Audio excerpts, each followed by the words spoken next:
Welcome to today's webinar. We'll be exploring lessons learned on including support for kinship care in policy. We will have a Q&A session at the end of the panel discussion and presentation today. On the toolbar at the bottom of your screen, you should see a chat function and a Q&A function. Please add any questions for the panelists to the Q&A box, not the chat box.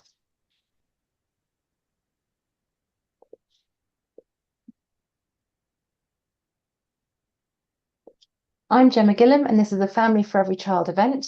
Family for Every Child is a member-led global alliance of local CSOs focused on preventing family separation, strengthening families, and ensuring high-quality alternative care. All of our work on kinship care has been practitioner-led and practitioner-informed. Next slide, please. A brief introduction to the work that Family for Every Child has been doing on kinship care.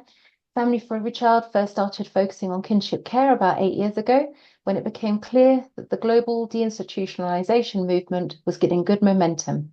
But very few people were talking about the role of kinship care was going to need to play for those children no longer in institutions.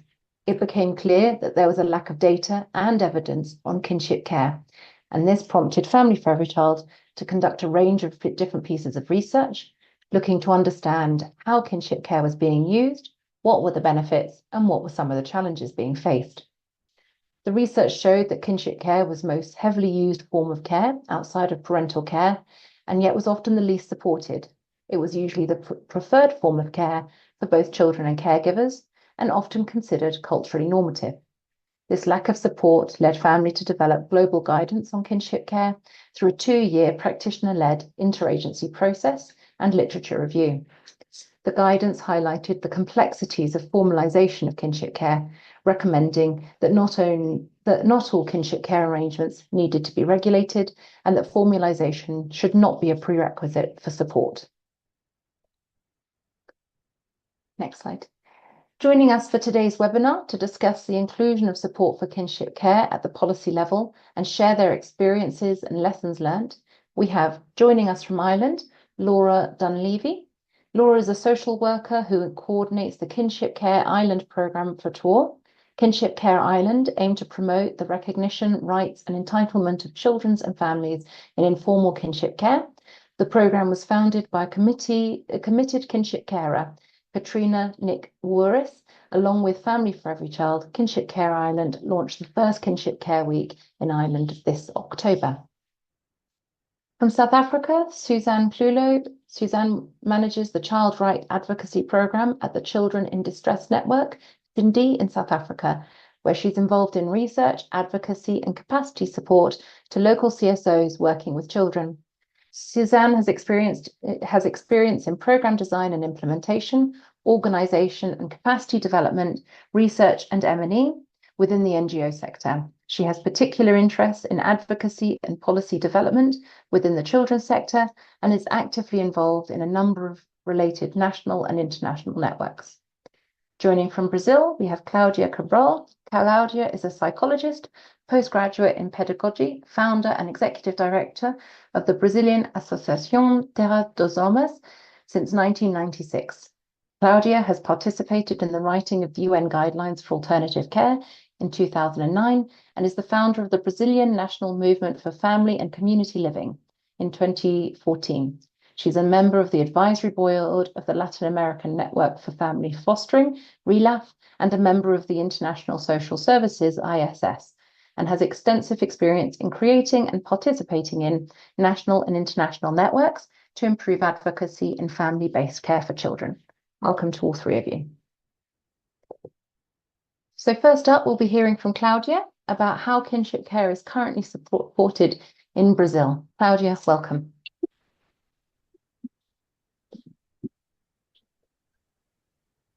Obrigada, Gemma. Thank you so much, Gemma. Thank you for the opportunity. And actually, Brazil is still studying everything that we've been seeing in terms of kinship care focused on prevention.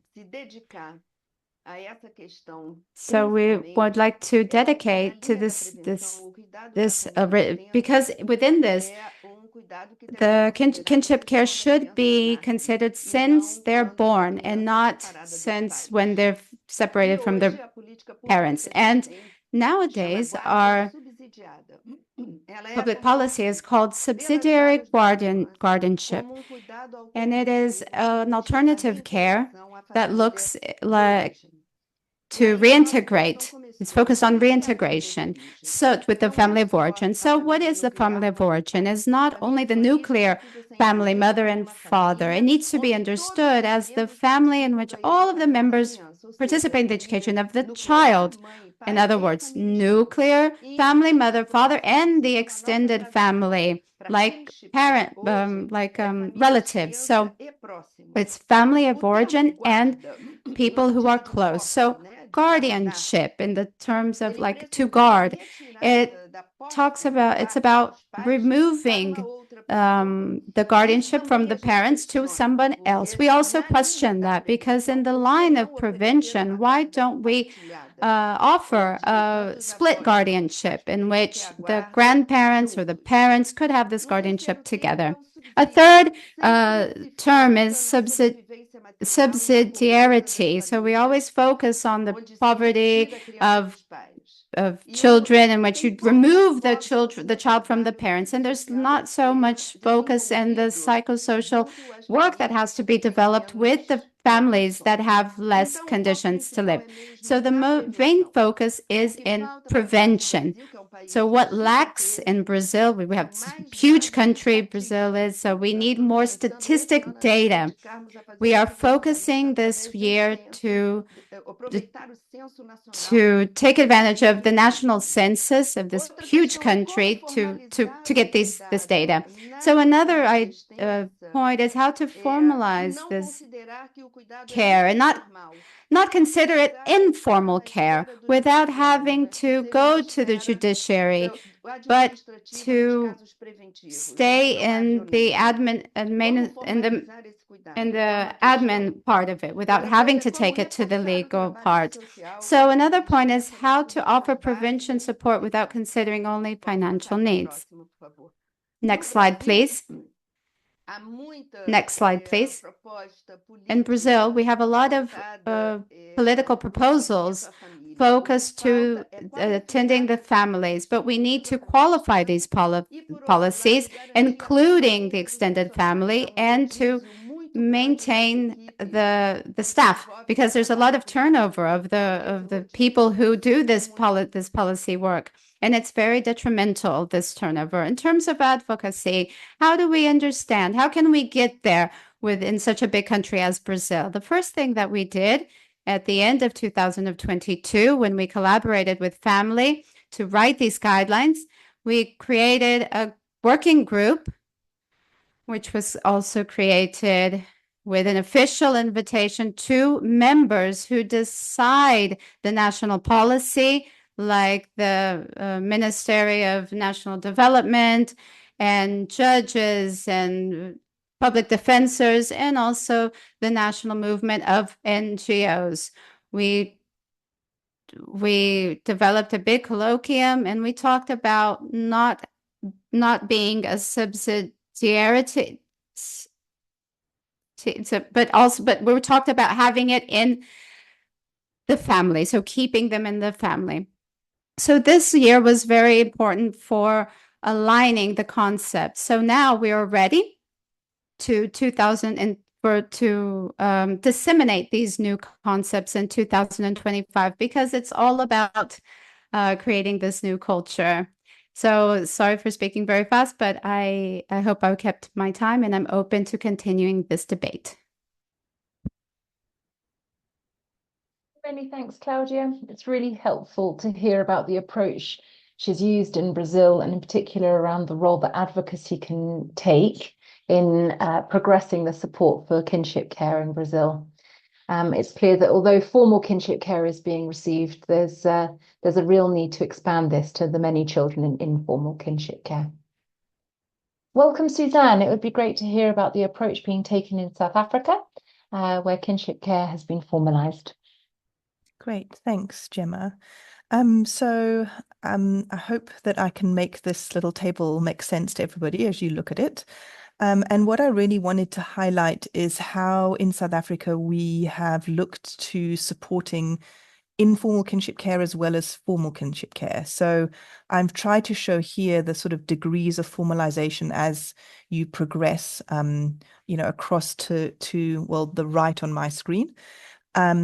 And so essentially what we have is we have about 3.5 million children in South Africa who live in kinship care for, maybe sometimes it's permanent, maybe sometimes it's it's short term, but that's the approximate number of children that are living in kinship care.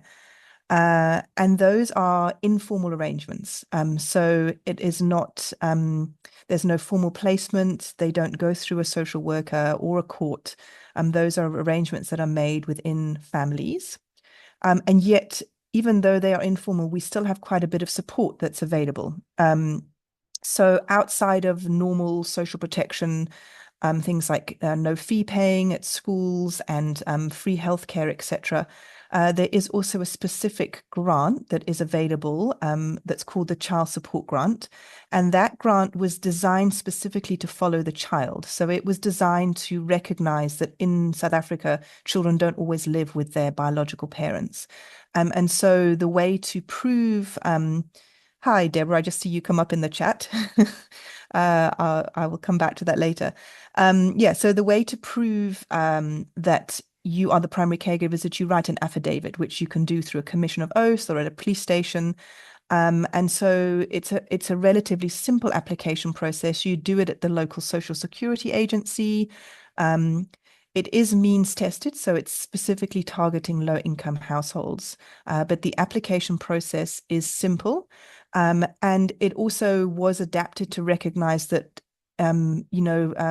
birth registration and access to identification documents are challenging, particularly for previously disadvantaged groups in South Africa.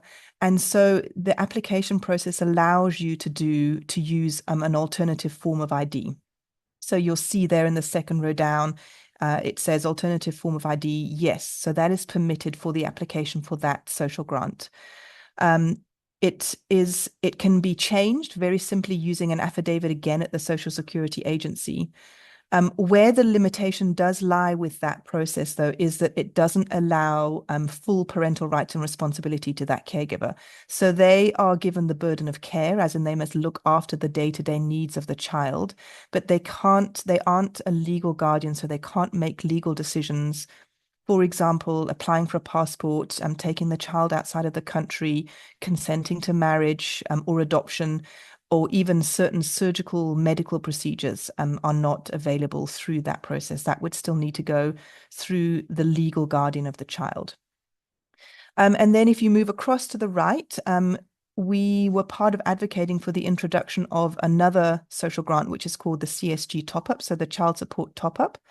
And that is that same grant plus 50%, and that is available to orphans living in the care of caregivers.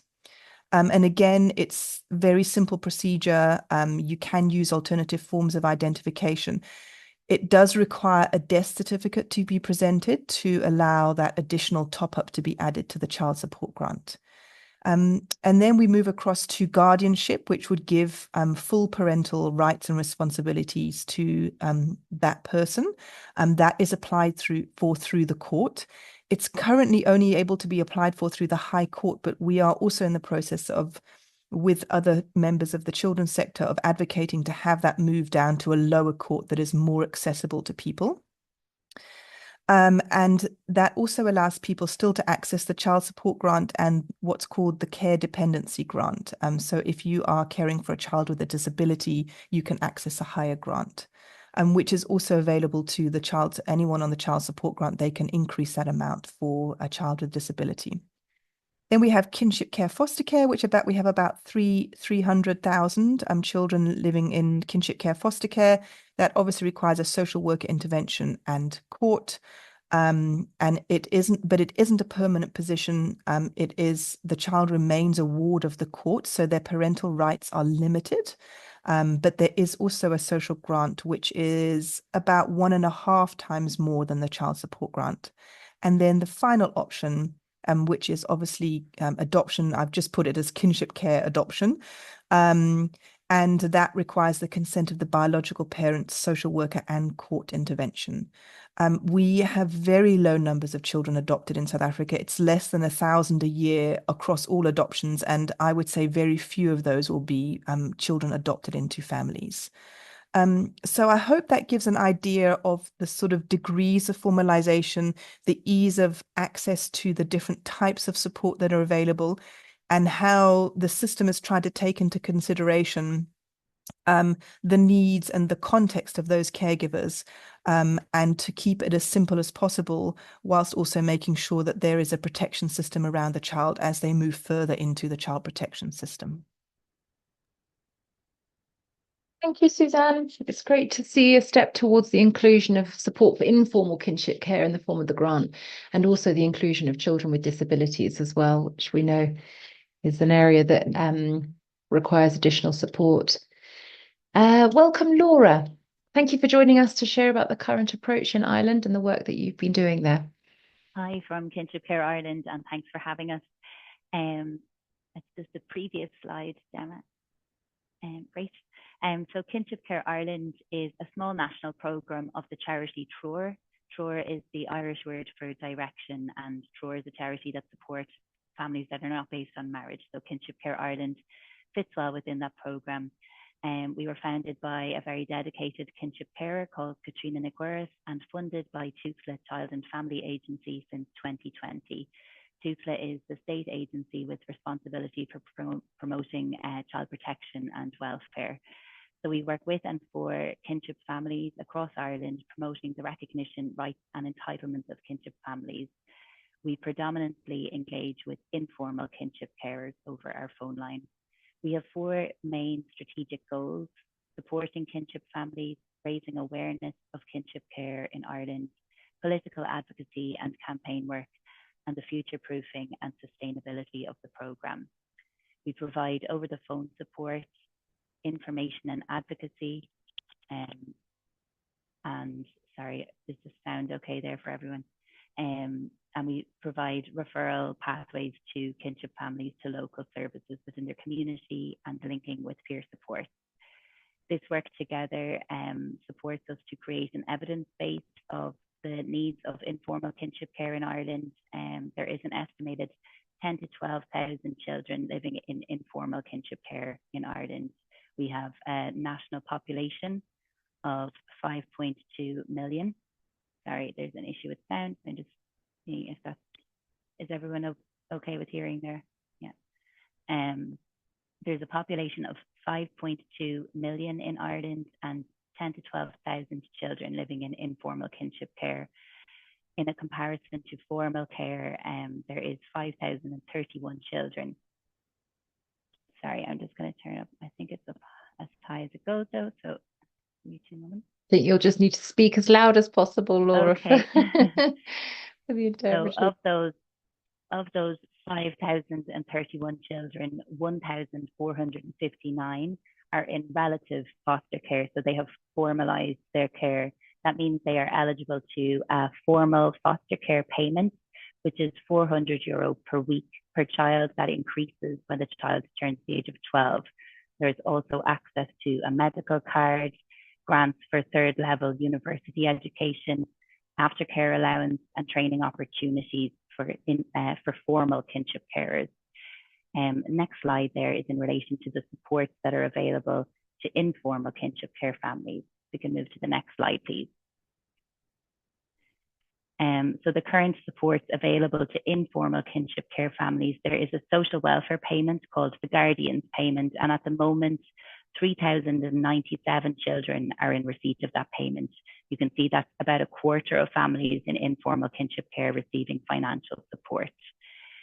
This can be a challenging payment to access. You don't need to be a legal guardian to apply for that payment, but they do look for the context of parental involvement.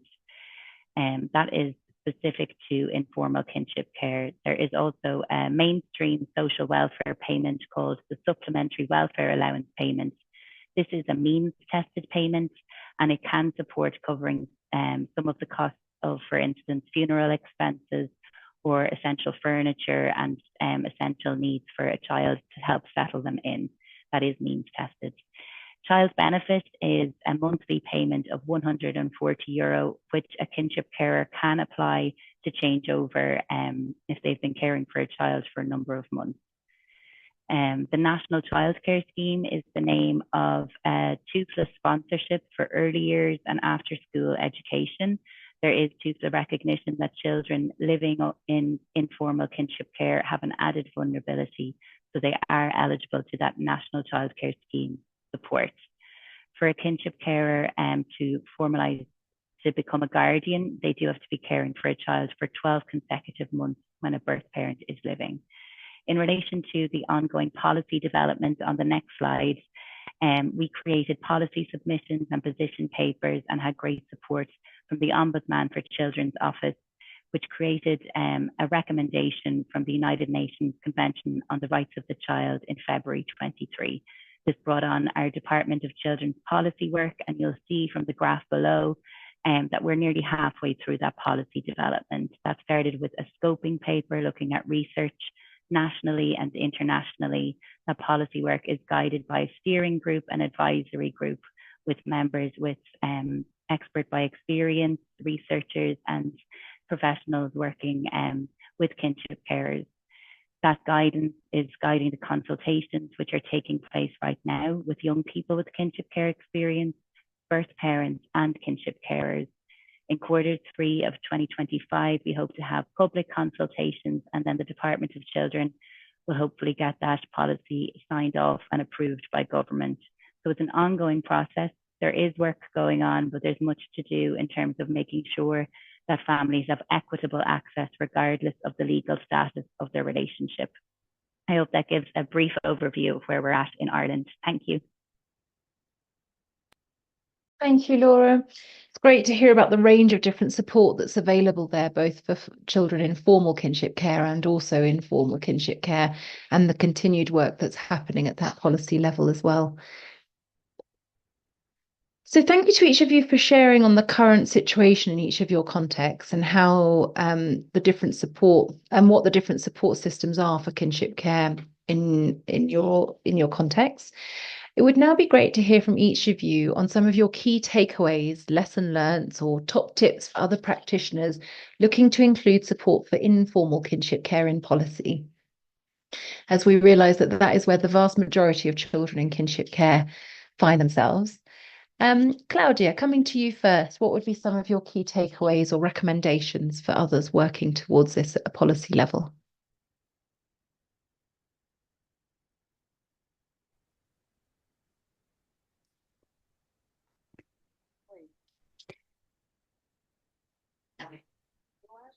Well, I think that according to my experience, and I think that here in Brazil, we have been able to follow the implementation of the international guidelines of alternative care, focusing on the family of origin. In my experience, I think we first need to have a working group that is very aligned with people who think like we do and who would like to contribute to the creation of new policies and altering the law.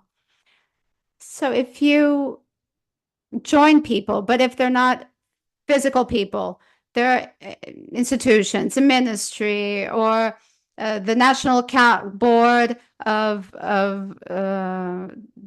Public Defenders, or networks of NGOs in your country, create a working group of about 30 people where you will do a conceptual alignment. And this conceptual alignment should generate about, should be focused on an analysis a bit more philosophical, like to understand what family we're talking about, because sometimes we always think about giving support through grants.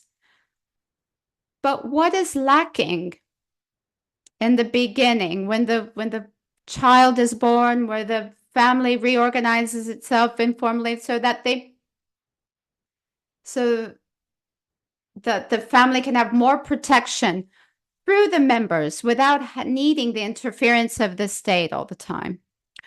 What is the terminology that we use?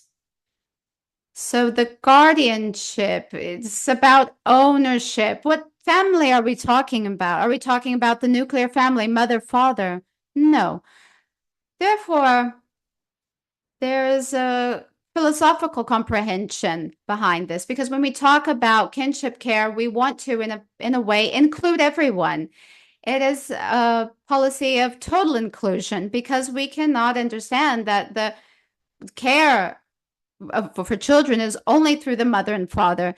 Nowadays, the concept of family is different. When we talk about prevention, we talk about social protection. I know we need, of course, we need the grants, but beyond that, what are the spaces that we can offer to families so that they can organize themselves to protect their children? So Brazil, like I said, is huge. When I see the numbers of Ireland, I'm a bit impressed, because I think it's very interesting to hear about everything that's happening in South Africa.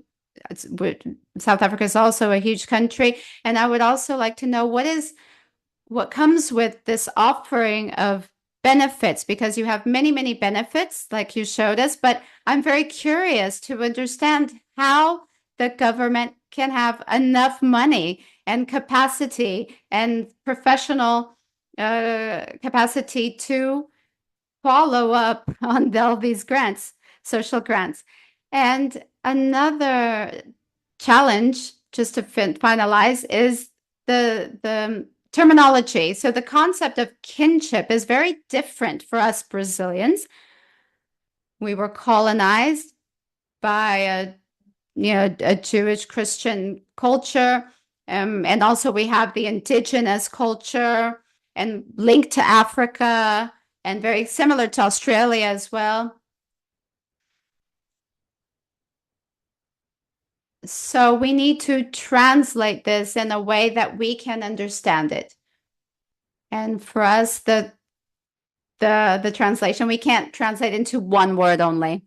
So I think there's so much for us to debate, to talk about, and to lapidate, more and more. What kind of family are we talking about? But always involving at least 3 generations and the people who are close, and these new norms, and not only the figure of the mother, the father, the guardian, the one person who is responsible and also guilty if they do not if they don't show up for their role as a guardian. So thank you very much. Thanks, Claudia, and thanks for highlighting this real importance around the definition of family itself as our starting point to understanding the role of kinship carers and the support that they need. It's going to come to Laura to share some of your kind of key takeaways, key learnings from the processes you've been through. And I guess as part of that, if you can kind of respond to Claudia's questions around resourcing of this support, because I'm sure that's an area that's going to be challenging for many people. For all of us, I'm sure. Forward. Yeah, exactly. Yeah. I think I can echo a lot of what Claudia has said. I think for us as a starting point, some advice I was given was to find people who you don't need to debate with, who are already on side. Find those people, whether they are kinship carers themselves, whether they have an interest and have researched in the area, and finding those people and coming together and creating that network, as Claudia has said. The question of how can a government have enough money to fund these grants for kinship care? One of the things that we've really looked at is how it's firstly the right thing to do, and secondly, looking at it from a very financial perspective of the financial return on investment of supporting these families. If you look at the grants or the informal kinship care payments, if every child in Ireland was to access that payment, it would cost the state 134 million. However, if all of those children were to enter state care tomorrow, it would cost the state 3.96 billion. So there's the cost. It's really just trying to focus in on that evidence piece. One thing and a challenge, I suppose, for us in Ireland is that we do not capture the data of kinship care. We don't have a census. We are trying to work on that at the moment and do research in that. A figure of speech, what we measure, we value, and we don't have that data right now. So that's a piece of work that we're working on. I think another big piece of work is creating that language, kinship care. It's not something that has always been in our language. It's something that has always happened in Ireland and globally, but there's a lack of awareness, which means for professionals, I come from a background of social care work and family support, and it's not something that I had in my toolkit when in my practice. So creating that awareness so that service providers are tuned into the support needs of the families that they're meeting.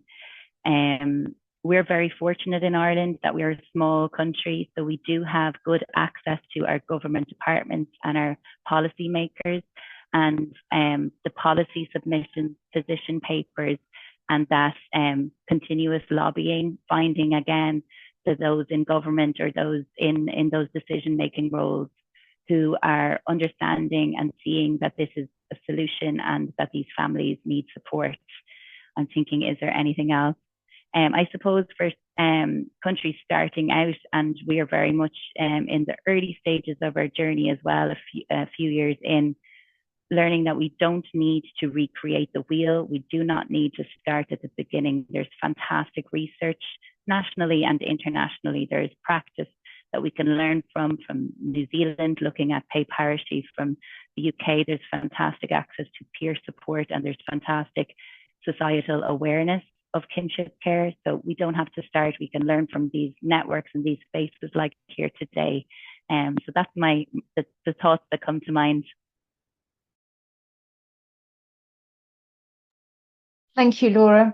I think that's really helpful. And I think this issue around the terminology and the term kinship care itself is a really interesting one that keeps coming up and up, where it's not a globally recognized term. And there's work that we need to do even amongst ourselves to really raise awareness and clarity around what this term means, for us to then be able to have these conversations and to be able to lobby for the support that's necessary there.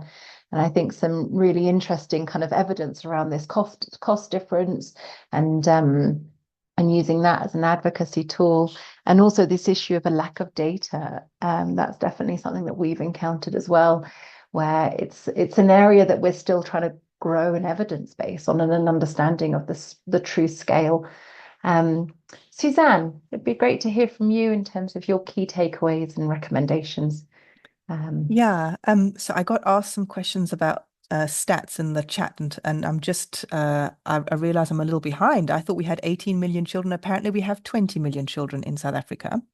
But just to put in context, because Claudia, you mentioned around how the government affords all these grants. Of our 20 million children, 13 million of them currently receive the child support grant. So that's about 65% of children in South Africa. That grant has, when it initially was introduced, it was pegged to the food poverty line. It has not continued to increase in line with inflation, and so it's currently below the food poverty line, which has caused a real challenge actually in South Africa. And it's a big area of advocacy that we're currently putting forward. And what we've seen since COVID is actually child hunger and child malnutrition has increased quite considerably in South Africa. And in certain provinces, we're seeing rates of child malnutrition that we haven't seen since the democracy came into the country. So that's a really concerning regression. In our national strategy, there's a new 5-year strategy that's in the process of being consulted, and repegging that grant to the food poverty line is one of the big areas of achievement that they're hoping to maintain. And I know the child support grant has been one of the most studied grants. If you look at social protection policy, it's very well studied, and the results and the findings of those studies always show that it has a very positive and actually a very considerable influence on child well-being, but also on their educational attainment, and then people's later contribution back into society. So whilst it is a cost the government spends, they actually do receive back into society from that spend. And I know in social protection circles, there's also some really interesting equations they do around when a government gives a social grant, how much of that they receive back from what people spend that money on, or that it might stimulate small business and income generation activities from home. So that wasn't actually what I intended to talk about, but I think it's a really interesting perspective in terms of looking at the cost of social grants. And then I would say, just in terms of how those grants are targeted in South Africa, I think we do have some really great examples of how we target them to the context of the person that's receiving them. So it's really thinking about, are they fit for purpose? Are they accessible to the end user? The recent introduction of the Child Support Grant Plus for children in the care of orphan children in the care of relatives has been, again, a big achievement that we've just recently changed in the last 3 years, because we were finding that children in kinship care who weren't in need of child protection were overwhelming our child protection system, because that was the mechanism through which they could access a higher social grant. And we do know that children in poorer households are likely to live in kinship care, and that those kinship carers often tend to be older people who might have less opportunity to access other forms of income. And so that additional support is needed.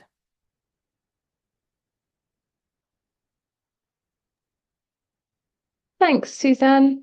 Was there anything else that either of you wanted to come back on to any of the other panelists before we open up for broader Q&A amongst the participants? I think one aspect that's come up in relation to access to other support other than financial, therapeutic support, trauma recovery support, support to buffer the impact of the trauma that has been experienced for birth children, for all of the relationships within the household. And I see there in the chat, that is something that there is still a major difference in Ireland. And it will be interesting to see what's happening in other countries in relation to that, even in terms of the resourcing of the formal and informal space, in terms of services, staffing and resources to provide those supports and information. So that's, I suppose, just another challenge that we are overcoming or advocating around still. Thanks, Laura. Anything else from you, Claudia, before we move to the Q&A?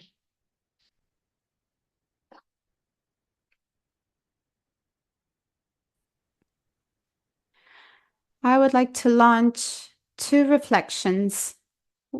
One is for beyond this government cost of the grant that is given, we still have the psychosocial support. There's the staff of the government that, in my understanding, they're even more important. So when we say that kinship care is less costly than the institutionalization, I think it's the opposite, actually, because I think it's the big result to the real preventive work, for the real work of inclusion, in which we consider that the child comes from the whole family. They don't only come from the mother and the father, and that they're all going to organize themselves to be responsible for the children as they are able to, but for them to be responsible. And I think that this is a huge work of prevention and a huge change in perspective and care, informal care, when there's no violence against children, but there is a need of support because of the lack of inclusion. And it's not only financial support, it's also professional support. And I think for me, this is the biggest challenge. Thanks, Claudia. And I think that speaks a little bit to what Laura was also saying, is this broadening out past the financial support is where it really gets more challenging because of that need for human capacity as well to enable that. I'm going to now move to the Q&A. So thank you to all three of you for sharing your experiences and your learnings. So if anybody does have any more questions, please keep putting them in the Q&A box, and we'll now use this opportunity to work through them. So one of the first questions here is directed at Claudia. So they're saying it's a really great point about considering kinship care from birth, and they'd like to hear a little bit more on that and what this should look like.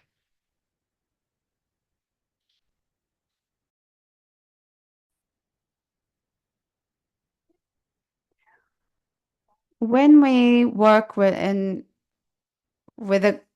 a child's case, we need to think about the beginning of everything. And that's why we work with the families and we focus on caring for the carers, because inevitably we need to include also how were the parents cared for us to understand how they are caring. How did they learn how to care? How are they functioning?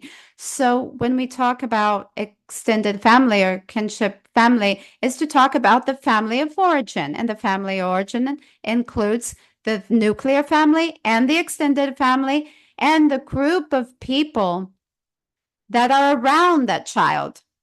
So when a case comes to us, it's not for us to treat the case or the story of the child from when they can't, just from the moment when they can't stay with their mother and father anymore, because the mother and father will always be present in their lives. So what we need to understand, it's not from the lack of parents that we will create public policies. No, this has to happen from the beginning of the child's life. And when we think about the child, it's not about the nuclear family, especially nowadays. We can absolutely not think about only the figure of mother, father, and child as a concept of family. So the child care protection system, even in the guidelines of alternative care, it is focused on what are we going to do after the child can no longer be with the mother and father. I prefer to focus before. So what are we going to do with this child when they're born, for them to be protected by the whole group, to have this bigger protection, wider protection. Thank you, Claudia. Just moving on to the next question here from Deborah Park. So she's wondering whether these different support systems ever lead to a situation where kinship carers are getting more support than would be available to birth parents. I'll open that up. Who would like to take that question?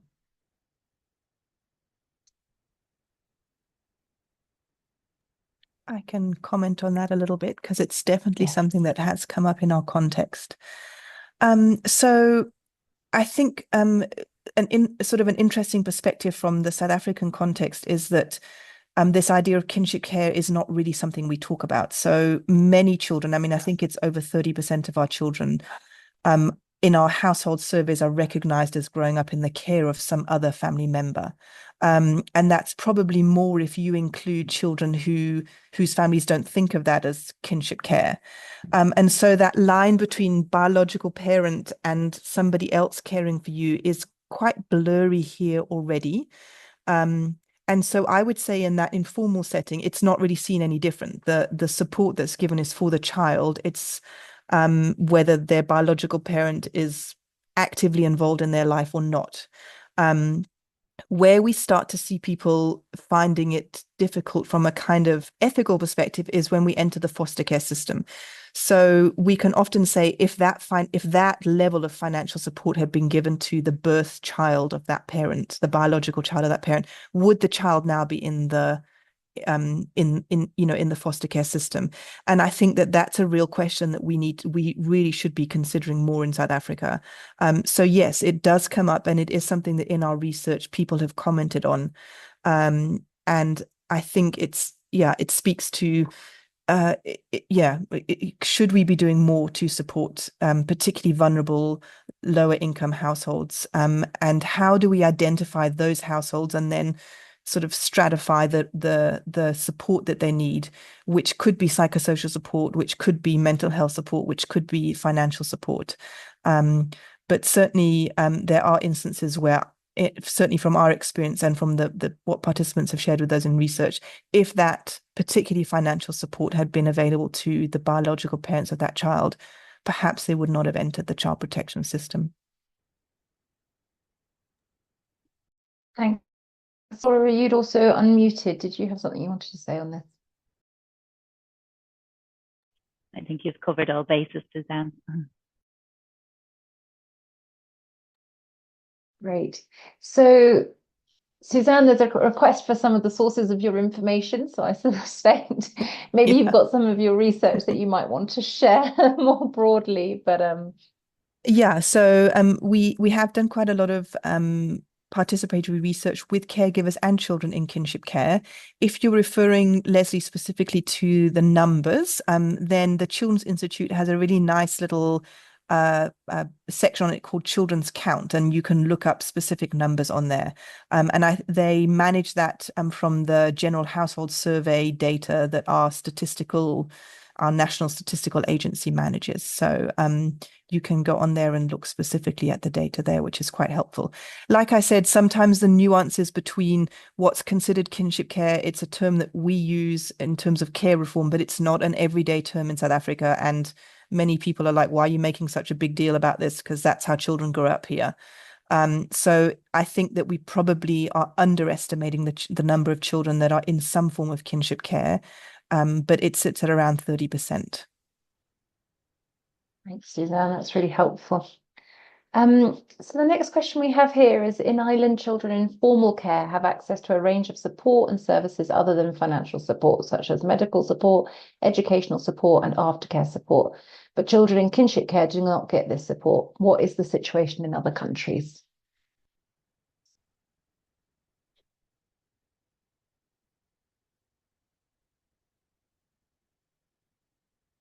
Suzanne, do you want to respond? I feel like it's me again. Yeah, so we have what we call a social protection floor, which includes free healthcare for children under 6 and for pregnant women, free what we call no-fee schools, and that's done on a quintile system, so it depends on the location of the school and the population that it's servicing.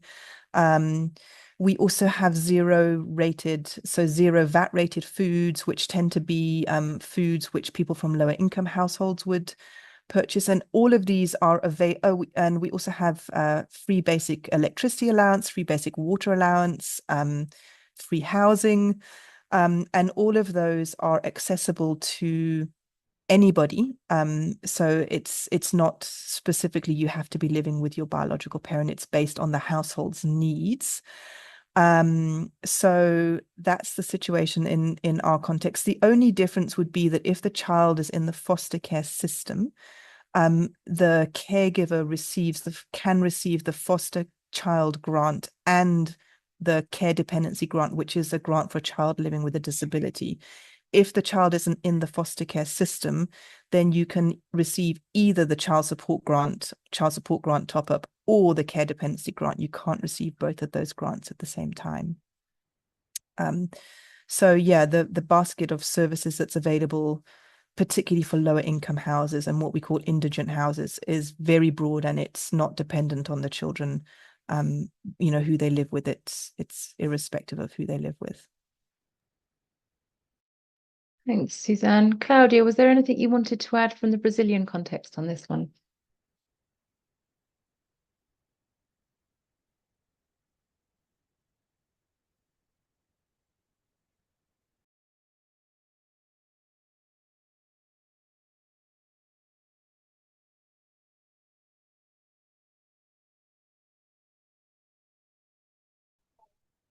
Well, Brazil is a place where social support offers a lot of compensation support in terms of sponsorships for many care categories, including family of origin, including the parents. We'd like to also put kinship care in the same, to having the same kind of support and grants, for it to be the same for children with disabilities, for everything. But our policy of basic social welfare offers a lot of options to help the family of origin, but there's no emphasis on kinship care. So that is an important political work that we need to focus on to reinforce kinship care within this context,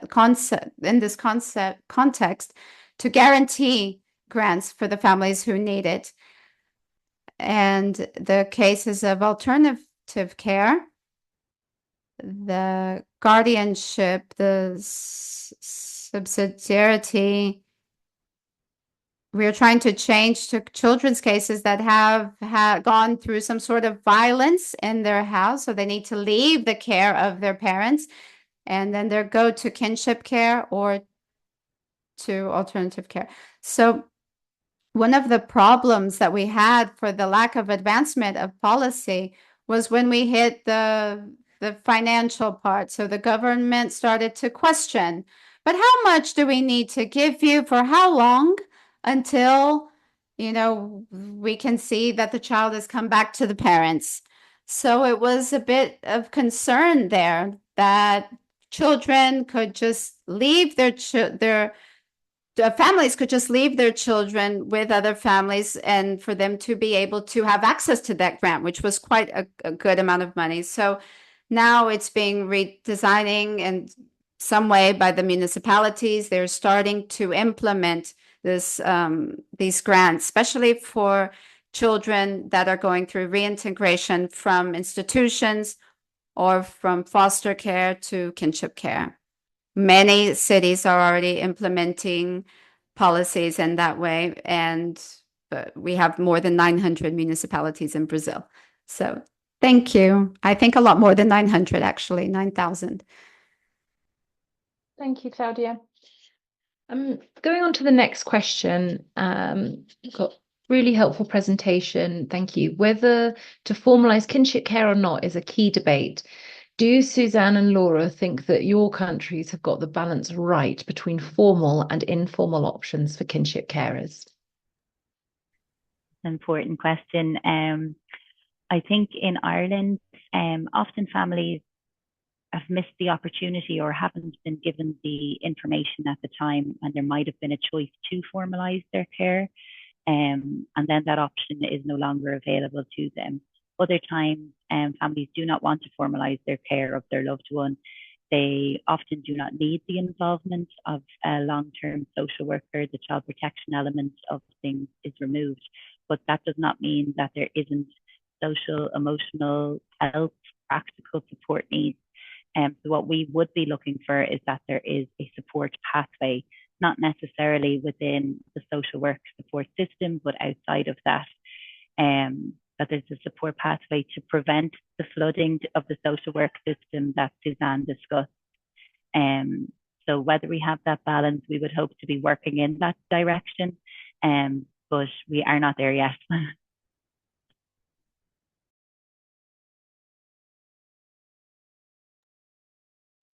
Thanks, Laura. I'm conscious of time, but Suzanne, do you have a response to that? Yes, I'll try to be brief. So just to say, I think it's a work in progress always, and I think that it can change as well over time. And so one of our key learnings was that there was this recognition, particularly during the height of the HIV pandemic, when we saw so many children losing their parents, that a good solution to preventing children from entering institutional care was to provide more support to kinship carers. And the mechanism that was chosen for that was the foster care system.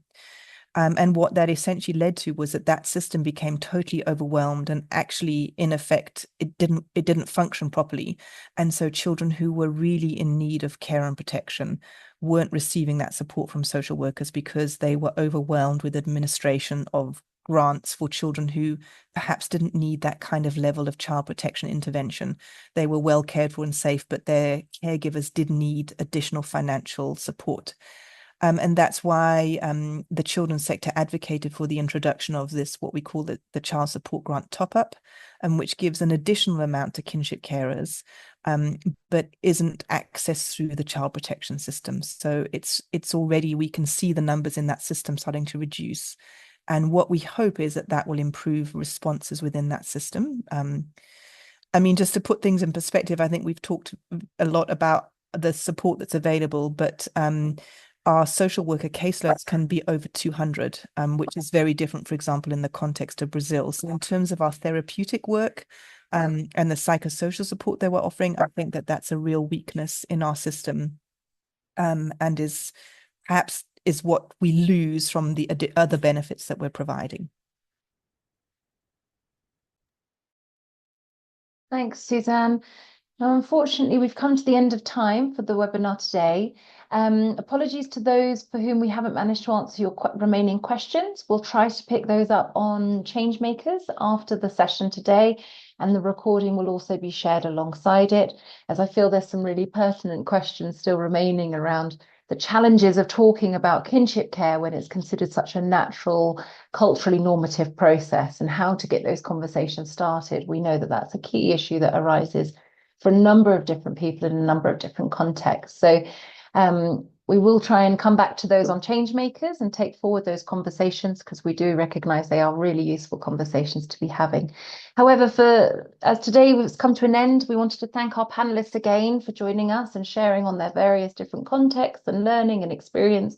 I think it's been great to hear about a real broad range of different ways that support for kinship care can be included at that policy level, and what some of the key considerations are that we need to be taking into place whilst we're moving forward in that direction. For those who have attended today, thank you very much for taking the time to join us. Before you leave, if you have the opportunity to add into the chat box any areas going forward that you would find really useful to have webinars or other learning opportunities on related to kinship care, that would be great to help steer us in a direction that's useful for all, in terms of taking forward these different webinars and learning opportunities. Thank you to everyone again for joining us. We hope that's been useful and has given food for thought for all of us working on kinship care at the policy level. Thank you very much.